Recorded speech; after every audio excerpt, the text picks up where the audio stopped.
మరి మార్కెట్‌లో డాక్టర్ గారు 30 ఎస్‌పీఎఫ్ ఉంది, 50 ఎస్‌పీఎఫ్ సన్ స్క్రీన్స్ ఉన్నాయి. ఎలా వాడాలి అనంటే 30 ఎస్‌పీఎఫ్ సన్ స్క్రీన్స్ అనంటే మీకు జిడ్డుగా లేకుండా మంచిగా కనిపిస్తాయి.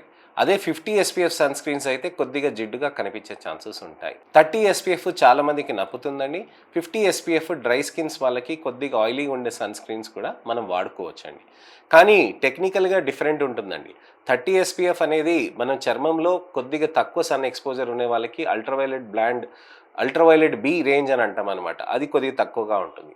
అల్ట్రావైలెట్ బిఏ కాకుండా అల్ట్రావైలెట్ ఏ ఉన్నదాన్ని బ్రాడ్ స్పెక్ట్రమ్ సన్ స్క్రీన్స్ అని కూడా అంటామనమాట.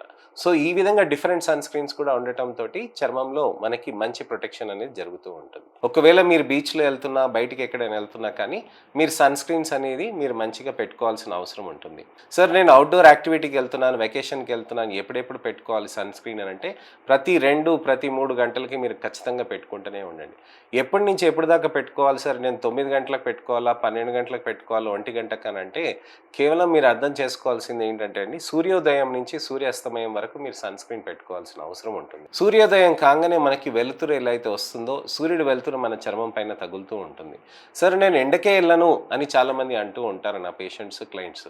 మీరు ఎండకెళ్ళకున్నా సూర్యుడి వెలుతురు మన చర్మం పైకి వస్తూ ఉంటుందండి. కొన్ని సంవత్సరాల పాటు జరిగిన స్కిన్ డ్యామేజ్‌ని కూడా సన్ స్క్రీన్ మీరు కంటిన్యూయస్‌గా పెడుతూ ఉంటే కూడా ప్రొటెక్షన్ అవుతూ ఉంటుంది.